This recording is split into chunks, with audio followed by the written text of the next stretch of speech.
Bible సమయం గంభీర సమయం వచన పరంపర ధ్యానాంశ సమయం.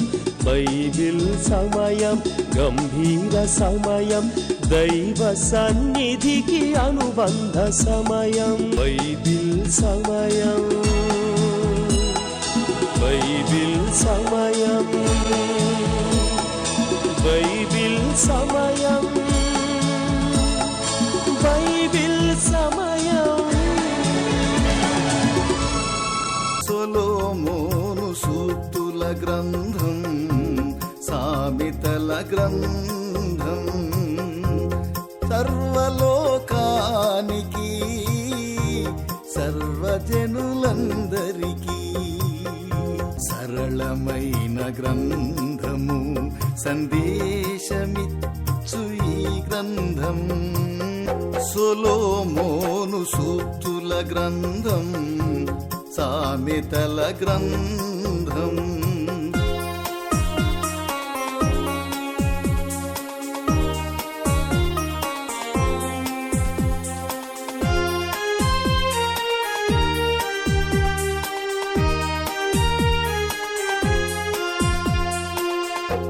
బాలురు యౌవనులు, కన్యకలు వృద్ధులు, రాజులు అధిపతులు, భక్తులు సేవకులు అనుసరించదగినట్టి ఆదర్శ గ్రంథమిది.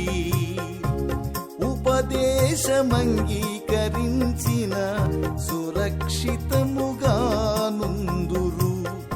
కీడు వచ్చునన్న భయము లేక నెమ్మదిగా నుందురు. సొలొమోను సూక్తుల గ్రంథం, సామెతల గ్రంథం. యేసుక్రీస్తు నామమున మీ అందరికీ శుభాశీస్సులు. ఎలా ఉన్నారు? బాగున్నారా?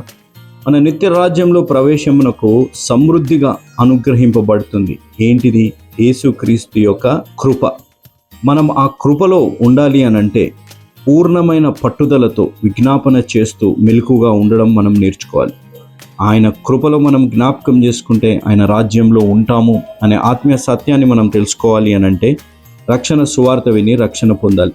ఇంత గొప్ప అవకాశాన్ని సద్వినియోగం చేసుకొని కోట్లాది ప్రజలు ఈ రక్షణ సువార్త వినేటట్టు, వారు వెళ్ళలేకపోయినా వెళ్ళేలాంటి యేసుని పరిచర్యను ప్రోత్సహించి బలపరిచిన మా ప్రియులు, మా ఆప్తులు, ఈ కుటుంబం కొరకు ప్రత్యేకంగా మనం ప్రార్థిస్తాం.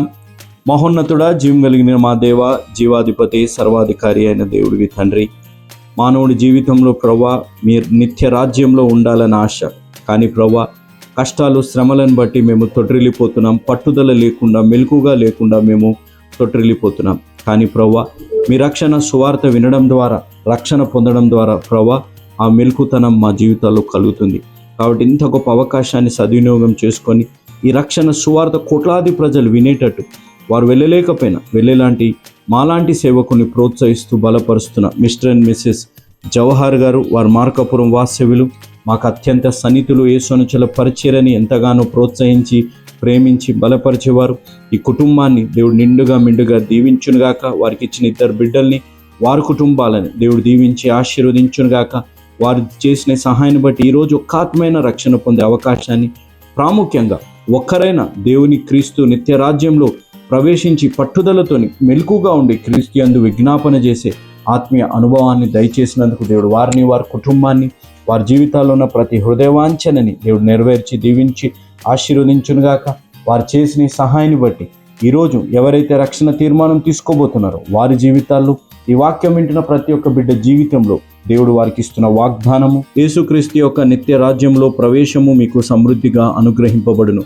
పేతురు గారు రాసిన 2వ పత్రిక 1వ అధ్యాయం 11వ వచనం, దేవుడిస్తున్న ఆజ్ఞ పూర్ణమైన పట్టుదలతో విజ్ఞాపన చేయుచు మెలకుగా ఉండుడి. ఎఫెసీయులకు రాసిన పత్రిక 6వ అధ్యాయం 20వ వచనం, దేవుడి ఆజ్ఞానుసారంగా ప్రతి బిడ్డ జీవించే అనుభవంలోకి నడిపించి ఈ వాగ్దానం ప్రతి బిడ్డ జీవితంలో నెరవేర్చి, అతి ముఖ్యంగా ఈ కార్యక్రమాన్ని స్పాన్సర్ చేసి కార్యక్రమం ద్వారా రక్షణ పొందాలని తీర్మానం తీసుకోబోతున్న ప్రతి బిడ్డ జీవితంలో ఈ వాగ్దానం నెరవేరి దీవించి ఆశీర్వదించమని యేసు నామం అడిగి వేడుకుంటున్నాము తండ్రి. Amen. Good evening. Praise the Lord. దేవుని నామానికి స్తోత్రం. సకాలానికి వచ్చిన మీ అందరికీ నా ప్రత్యేక ధన్యవాదాలు. దేవుడు ఈరోజు తన వాక్య సమృద్ధి చేత మనందరినీ నిండారుగా దీవించునుగాక. ఎలా ఉన్నారమ్మా? ఎలా ఉన్నారు బాబు? మీ ఆరోగ్యాలు ఎలా ఉన్నాయి? మీ ఆరోగ్యాల కొరకు నిత్యము మేము ప్రార్థన చేస్తున్నాం.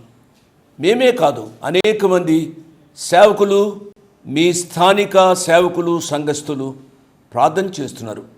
అనేకుల యొక్క ప్రార్థన ఫలితంగా మీ ఆరోగ్యాలను ఆ ప్రియ ప్రభు కాపాడుతూ వస్తున్నారు.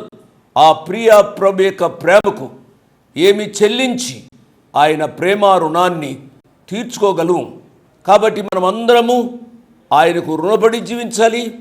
ఆయన సేవను నిర్విఘ్నంగా చేయడానికి మనము దోహదపడాలని ప్రభు పేరిట నేను జ్ఞాపకం చేస్తున్నాను. ఆయన మనకు సకల ఆశీర్వాదాలు అనుగ్రహిస్తున్నారు. ఆరోగ్యము ఆయన మనకిచ్చే కృపా భాగ్యం. మన కష్టాలలో నష్టాలలో కూడా ఆనందించే అనుభవం ఆ ప్రియ ప్రభు యొక్క ప్రేమ భాగ్యం. కాబట్టి ఆ ప్రియ ప్రభువును నిత్యము మనము స్తుతించాలి, ఆరాధించాలి. కుటుంబంలో అనేక క్లిష్ట పరీక్షల మధ్య కొంతమంది బిడ్డలు ఉండి ఉంటారు. కుటుంబంలో నెమ్మది లేక, శాంతి సమాధానాలు లేక, భార్య భర్తల మధ్య సరైన అవగాహన లేక, తల్లిదండ్రులు బిడ్డల మధ్య సరైన అవగాహన లేక, తల్లిదండ్రులు కోడల మధ్య సరైన అవగాహన లేక అనేక కుటుంబాలు కొట్టుమిట్లాడుతున్నాయి. చాలా విచారకరమైన సంగతి. నేను జ్ఞాపకం చేస్తున్నాను. ఒకటి వివాహ వ్యవస్థ, రెండవది కుటుంబ వ్యవస్థ, మూడవది సంఘ వ్యవస్థ. సంఘము కంటే, సేవ కంటే ప్రాముఖ్యమైనది కుటుంబం. కుటుంబము సరిగ్గా ఉండాలి. అనేక మంది సేవకులు సేవ అనుకుంటూ కుటుంబాన్ని నిర్లక్ష్యం చేస్తారు. కొంతమంది పెద్దలు కూడా సంఘాన్ని ఎక్కువగా ప్రేమిస్తారు, కుటుంబానికి తక్కువ సమయాన్ని ఇస్తారు. ఉద్యోగానికి వెళ్తారు, నేరుగా సంఘానికి వస్తారు, సంఘంలోని విషయాలు చూస్తారు. చాలా మంచిది, నేను కాదనటంలే. అట్ ది సేమ్ టైం వారి కుటుంబాలను సరిగ్గా కాపాడుకోవాలి. భార్యతో సరైన వ్యక్తిగత సంబంధం ఉండాలి, శాంతి సమాధానాలు ఉండాలి.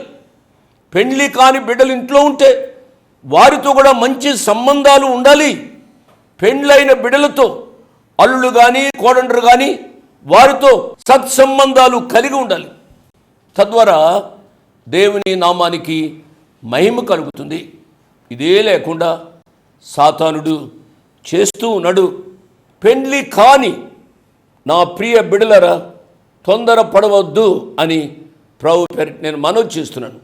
వయసు మించిపోతుంది, ఎవడో ఒకడు అన్నట్టుగా చివరిలో కార్యాలు చేస్తాం. అది మొదట్లో బాగానే ఉంటుంది, కానీ చివరికి నష్టాన్ని కలగజేస్తుంది. వివాహం అని అంటే అది 100 ఏళ్ల పంట అని అంటూ ఉంటారు.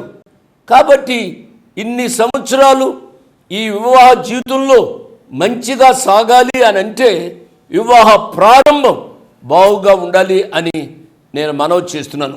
వివాహము అయిన నా ప్రియ బిడ్డలారా, మీ యొక్క దాంపత్య జీవితంలో ఏవైనా ఒడుదుడుకులు వస్తే కంగారు పడి విడిపోవడానికి ప్రయత్నం చేయవద్దు.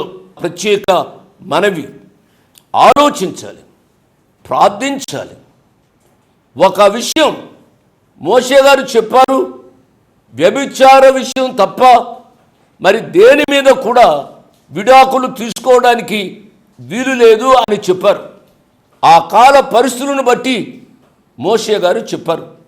యేసు ప్రభు వారు వచ్చిన తరువాత యేసు ప్రభు వారి యొక్క ప్రేమలో ఎటువంటి పాపమైన క్షమించబడుతుంది, శుద్ధీకరించబడుతుంది. కాబట్టి ఒకవేళ నీ భర్త కానీ నీ భార్య కానీ బహు భయంకరమైన పాపములో ఉన్నారని తెలిసినా నువ్వు క్షమించగలిగితే, నీవు ధన్యుడవు, ధన్యురాలు అవుతావు అనే విషయాన్ని నేను జ్ఞాపకం చేస్తున్నాను. మంచిది. దేవుని యొక్క వాక్య ధ్యానంలోనికి వెళ్దాం. దానికి ముందుగా ఒక పాట విందాం. చాన్నాళ్ళు జీవిస్తాను అనుకుంటున్నావా? ఇది మూన్నాళ్ళ ముచ్చటయే అని తెలుసుకోవా?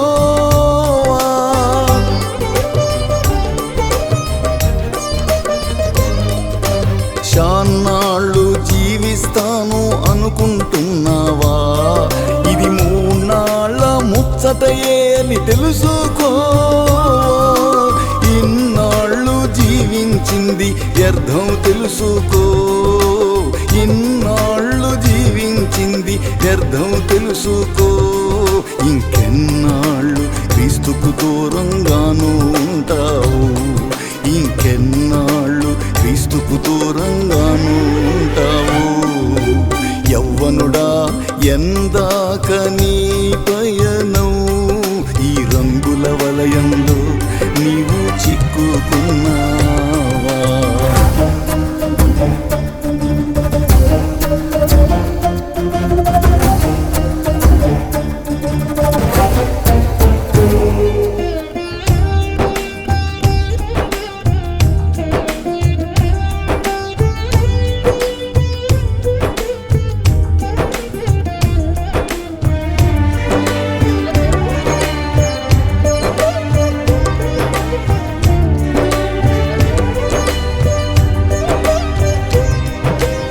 పాటను విన్నారు కదా. ఇక ప్రార్థన చేసుకుని దేవుని యొక్క వాక్యాన్ని ధ్యానం చేసుకుందాం. ప్రార్థన చేస్తున్నాను. కృపా సత్య సంపూర్ణుడు అయిన మా ప్రియ పరలోకపు తండ్రి, వందనాలు, స్తోత్రాలు. మీ కుమారుడు, మా రక్షకుడు యేసు ప్రభువారి నామ పేరిట మీ పాద సాన్నిధ్యానికి రావడానికి మీరు మాకు ఇచ్చిన ఆధిక్యత కొరకై వందనాలు, స్తోత్రాలు. నేటి వరకు, సమయం వరకు మమ్మలను కాచి కాపాడిన విధానం కొరకై స్తోత్రాలు నాయన. ఉపోద్ఘాతంలో ఎన్నో విషయాలు చెప్పుకున్నాం ప్రభువా. ఆ విషయాలన్నిటిపై మీ ఆమోద ముద్ర వేయండి నాయన. బలహీనంగా ఉన్నవారిని దయతో ముట్టి స్వస్థపరచండి. ఏ ఇబ్బందుల్లో మా ప్రియులు ఉన్నారో ఆ ఇబ్బందులలో వారికి సహాయపడండి. అనారోగ్యం చేత మంచాల మీద ఉన్నవారిని దయతో కనికరించండి.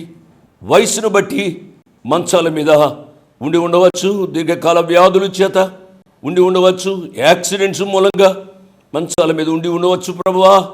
ఇంట్లో లేక హాస్పిటల్లో ఉండి ఉండవచ్చు నాయనా. మీరు మాట మాత్రము సెలవిస్తే చాలు నాయనా. ఎటువంటి రోగమైనా అది నయమవుతుంది, స్వస్థపరచబడుతుంది నాయనా. కృప చూపించండి. మా యవనస్తులను కాపాడండి. వారి విద్యలలో సహాయపడండి. వారి ఉద్యోగాలలో సహాయపడండి. వారి వివాహాల్లో సహాయపడండి. ఈ రాత్రి వాక్య భాగం ద్వారా మాతో మాట్లాడుమని యేసు ప్రభు వారి పుణ్యనామమున స్తుతించి ఘనపరిచి వేడుకున్నాము తండ్రి. ఆమెన్, ఆమెన్ అని చెప్పిన మీ అందరికీ నా ప్రత్యేక వందనాలు. నేను ఒక మాట చెప్తాను. యేసు అనుచరులు అనే మాసపత్రికను గత 15-16 సంవత్సరాలుగా మేము నడిపిస్తూ ఉన్నాం.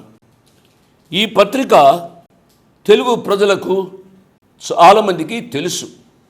ఈ పత్రిక మన రాష్ట్రంలోనే కాకుండా మన దేశంలో వివిధ రాష్ట్రాల్లో జీవిస్తున్న తెలుగు ప్రజలు, అంత మాత్రమే కాకుండా విదేశాలలో జీవిస్తున్న తెలుగు ప్రజలు కూడా ఈ పత్రికను చదువుతూ ఉంటారు.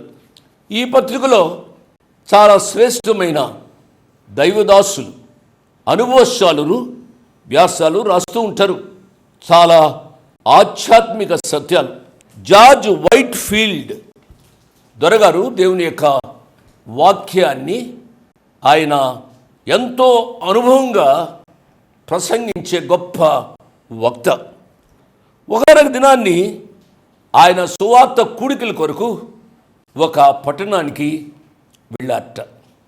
ఒక పట్టణానికి వెళ్తే సువార్త సేవకుణ్ణి ఏదో హోటల్లో కానీ లేక ఎవరైనా మంచి విశ్వాసుల కుటుంబాల్లో కానీ పెడతారు కదా.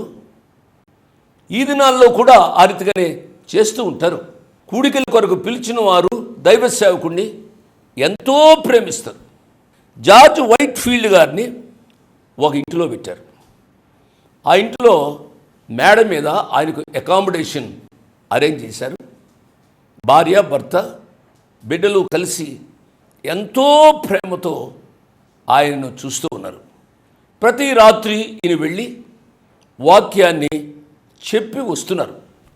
కానీ ఆయన హృదయంలో ఉన్న ఒక భారం ఏమిటంటే, ఇంతగా వీరి ప్రేమను నేను అనుభవిస్తున్నాను, కానీ వీరికి వ్యక్తిగతంగా వాక్యం చెప్పే అనుభవం దొరకడం లేదు, వీరు రక్షింపబడలేరు అన్నట్టుగా ఉంది పరిస్థితి.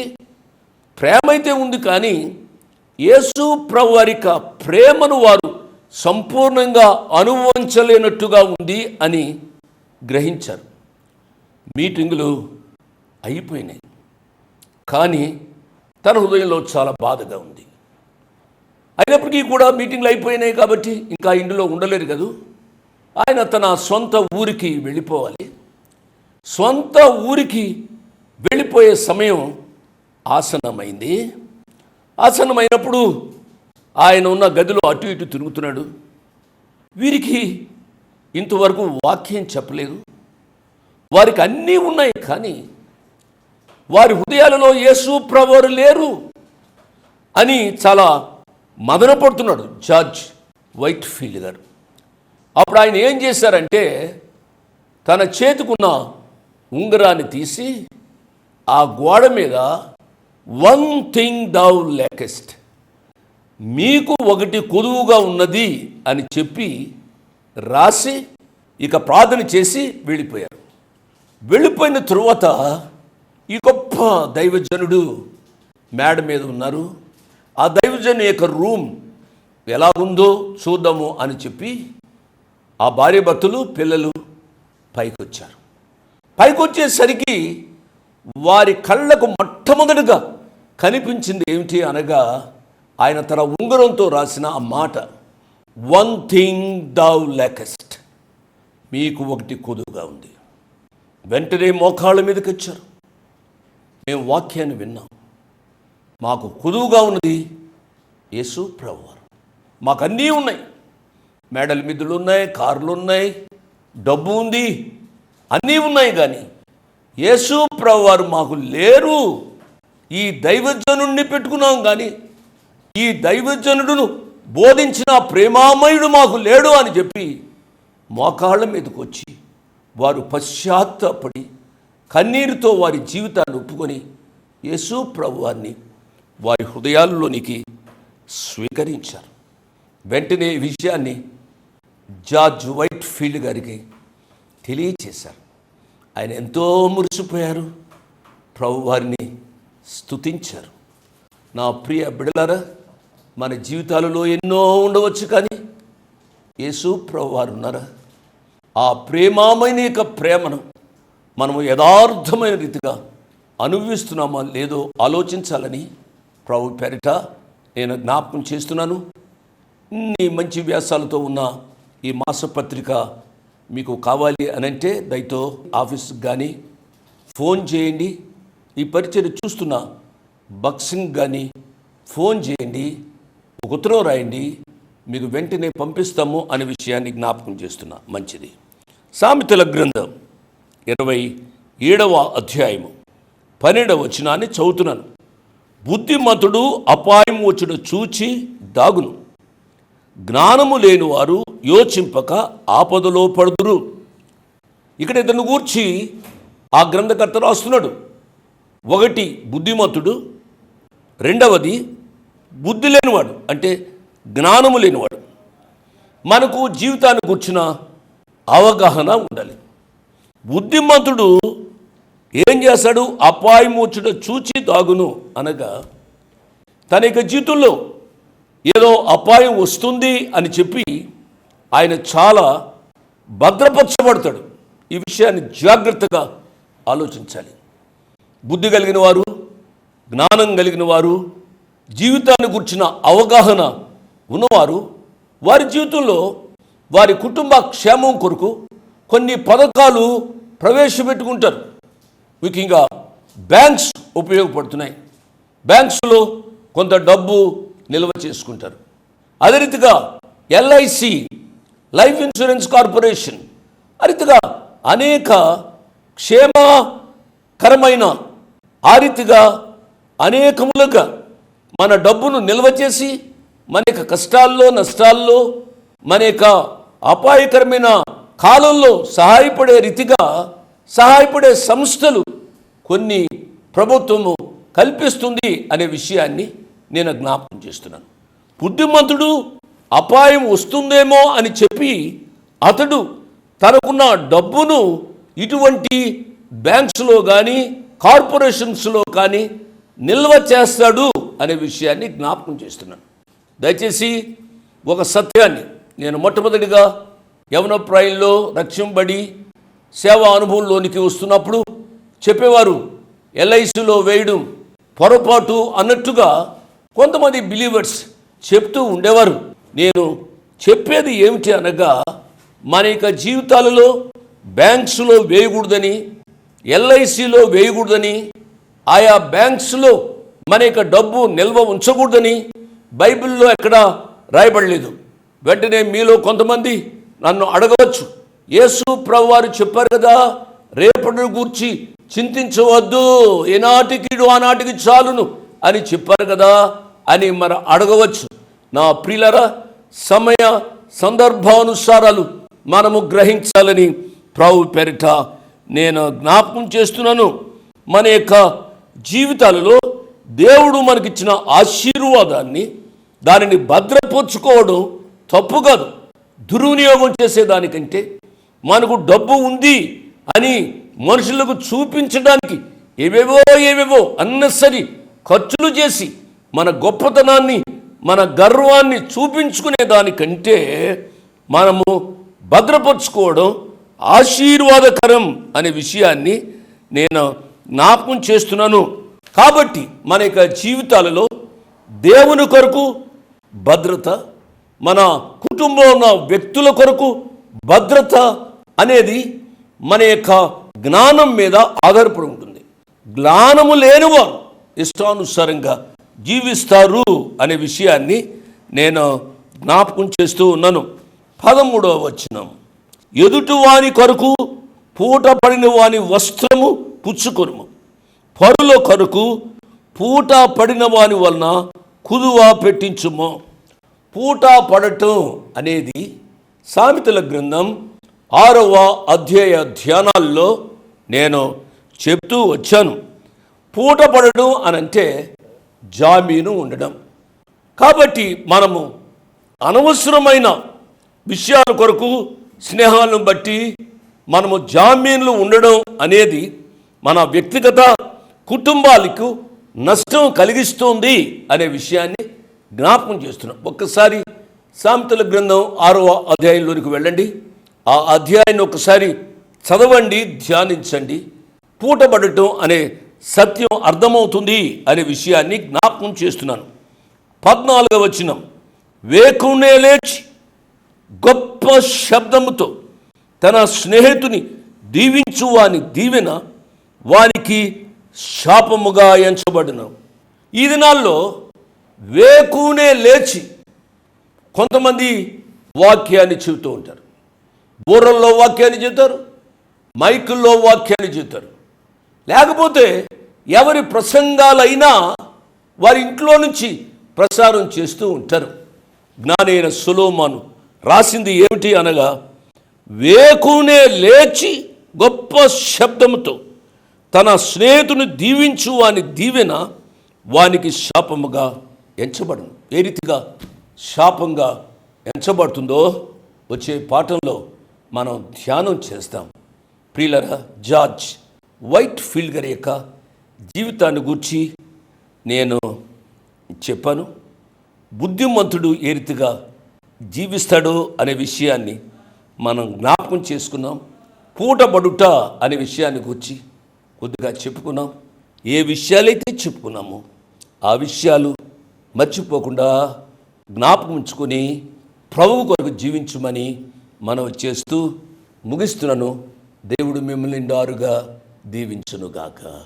ఆమేన్. Praise the Lord. ఏంటి బ్రదర్, ఏదో పెద్ద బుక్ పట్టుకున్నారే అని చెప్పి మీరు ఆశ్చర్యపోయి ఉండొచ్చు. ఇది ఒక సిస్టర్ గారు తన స్వహస్తాలతోని రాసిన బైబిల్. ఈ బైబిల్ తన స్వహస్తాలతో రాసి మా తండ్రి గారు జోషన్న గారికి బహుమానంగా ఇచ్చారు. ఎవరు ఈ స్త్రీ, ఎందుకు స్వహస్తాలతో రాసింది అనే ఒక ప్రశ్న మీకు ఉండొచ్చు. తను ఒక రాజకీయ కుటుంబానికి చెందిన ఒక స్త్రీ. నాన్నగారు ఆ ప్రాంతానికి వెళ్ళినప్పుడు బైబిల్ని బహుమానంగా తెస్తే అక్కడ ఉన్న వారంతా ఏదో అనుకున్నారు. ఏమనుకున్నారు?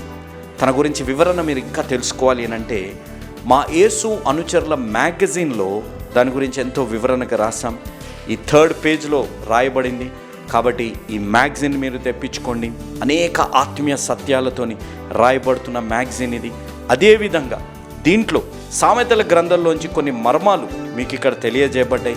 ఏ విధంగా సామెతల గ్రంథంలో వివరించబడ్డారు దేవుడు, దానికి మన స్పందన ఏ విధంగా ఉండాలి, సామెతల గ్రంథంలో దేవుడికి హేయమైనవి ఎన్ని ఏంటివి అనేది తెలుసుకోవాలి అని అంటే ఈ మ్యాగజైన్ని మీరు తీపిచ్చుకోండి. మీరు అడగొచ్చు, బ్రదర్ ఈ డిజిటల్ వరల్డ్లో ఈ మ్యాగజైన్ ఏ విధంగా అని మీరు అడగొచ్చు. డిజిటల్ వరల్డ్లో ఎక్కువగా ఫోన్ మీద ఉండే కంటే ఇలాంటి వాక్యాన్ని మీరు చదవడాన్ని బట్టి మీకు ఆత్మీయంగా బలపడతారు. దీనిని ఇంగ్లీష్లో కూడా తేవాలని ఒక ప్రార్థన మా జీవితాల్లో జరుగుతుంది. కాబట్టి ఇంగ్లీష్ ప్లస్ తెలుగులో ఉంటే మీరు చదవచ్చు, మీ బిడ్డలకు కూడా చదివే విధంగా ప్రోత్సహించవచ్చు. ఫోన్ టైం తక్కువయ్యి దీన్ని మీద ఎక్కువగా టైం ఉండే అవకాశం. కాబట్టి ఈ బైబిల్ స్వహస్తాలతో రాశారు, ఏ విధంగా రాశారు, ఏమి అనుకున్నారు, ఏ విధంగా ఉంది అని తెలుసుకోండి. దీంట్లో ఉన్న అనేక మంది సేవకులు రాసిన ఆత్మీయ సత్యాలను మీరు తెలుసుకోమనేది నా మనవి. మీరు తెప్పించుకోవాలి అని అనుకుంటే ఈ మ్యాగజైన్ని ఈ కింద ఉన్న ఫోన్ నెంబర్స్కి మీరు ఫోన్ చేయండి. దీని విలువ ఎంత, ఏ విధంగా మీకు అందబడుతుంది, ప్రతి నెల ఈ మ్యాగజైన్ మీకు అందబడుతుంది అనే వివరాలు మీరు తెలుసుకోండి. ఈ ఫోన్ నెంబర్స్కి మీరు తెలియజేయండి. దేవుడు మిమ్మల్ని దీవించి ఆశీర్వదించునుగాక. ఆమేన్. Praise the Lord. మీ ముందుకు రావడానికి ఒక ప్రాముఖ్యమైన కారణం, మేము ఈ టీవీ పరిచర్యని ఎందుకు ప్రారంభించాం, ప్రాముఖ్యంగా తండ్రి అయిన నాన్నగారు, కీర్తిశేషులైన నాన్నగారు జోషన్న గారు ఎందుకు ప్రారంభించారు అనేది వారి మాటల్లోనే విందాం. ఈ కార్యక్రమాన్ని నిర్వహించడానికి నేను ఎంతో ధైర్యం చేశాను అనే విషయాన్ని జ్ఞాపకం చేస్తున్నాను. డబ్బుండి కార్యక్రమాన్ని ప్రారంభించలేదు. నన్ను రక్షించి ఇంతవరకు పిలిచిన ప్రభు ఉన్నారు అని, తదుపరి విశ్వాసులైన మీరు ఉన్నారు అనే ధైర్యంతో ఈ కార్యక్రమాన్ని కొనసాగిస్తున్నాం. విన్నారు కదా, నాన్నగారు ఏ ధైర్యమైతే వారు చేసి టీవీ కార్యక్రమాలని ప్రారంభించారు.